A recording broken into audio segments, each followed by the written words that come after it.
তোমাদের ধৈর্য যতটা সবচেয়ে বেশি, তোমরা সরকারি দলের সংগঠন, তোমাদেরকে ধৈর্য যত বেশি, বাড়াবাড়ি করবে না।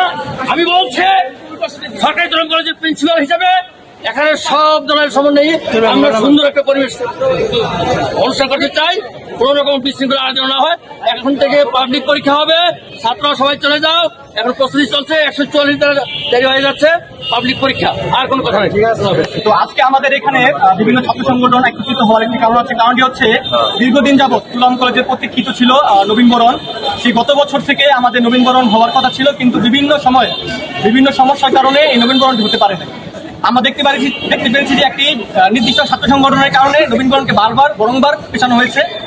তো এই নবীনবরণ হওয়ার ক্ষেত্রে শুরুতে আমাদের ছাত্র সংগঠনগুলোকে বিভিন্ন ইস্যুতে ডাকা হতো, কিন্তু আমরা দেখতে পেতাম যে এখানে শুধুমাত্র একটি দলকে প্রাধান্য দেওয়া হতো এবং তাদের বলা চলে আমাদের যে সরকারি দল আছে ছাত্র দলের ইস্যুগুলোকেই কলেজ প্রশাসন গুরুত্ব দিত এবং অন্যান্য ছাত্র সংগঠনগুলো এখানে ইগনোর করা হতো।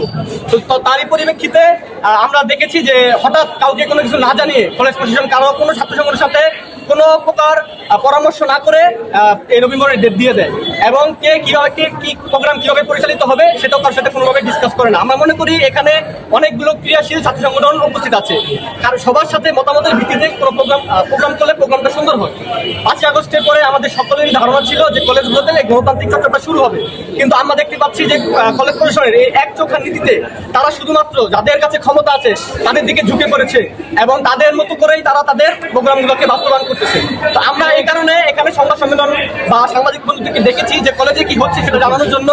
আমরা চেয়েছি যে সকল ছাত্র সংগঠনের অংশগ্রহণের মাধ্যমে সাধারণ শিক্ষার্থীরা কি চায় তার ভিত্তিতে এই প্রোগ্রামটা হোক, কিন্তু কলেজ প্রশাসন সাধারণ শিক্ষার্থী কিংবা অন্যান্য ছাত্র সংগঠনকে একেবারে এক সাইড করে অবহেলা করে শুধুমাত্র একটি সংগঠনকে বা একটি সংগঠনের সিদ্ধান্তকে এখানে কায়েম করার মাধ্যমে সে পুরনো যে নীতি ছিল যে আমরা আওয়ামী লীগের দেখেছি যে একটি সংগঠন আওয়ামী লীগ ছাত্রলীগ যেটা বলতো ক্যাম্পাসে সেটাই হতো, সেরকম কালচারের দিকে কলেজ যাচ্ছে। তার প্রতিবাদ জানাতে এখানে আমরা ছাত্র সংগঠনগুলো একত্রিত হয়েছি এবং কলেজ প্রশাসনের কাছে আমরা আমাদের দাবিগুলো উত্থাপন করেছি, আপনারা সেটা দেখেছেন এবং আমরা আপনাদেরকে সাংবাদিক বন্ধুদেরকে এই কারণে আমরা দেখেছি।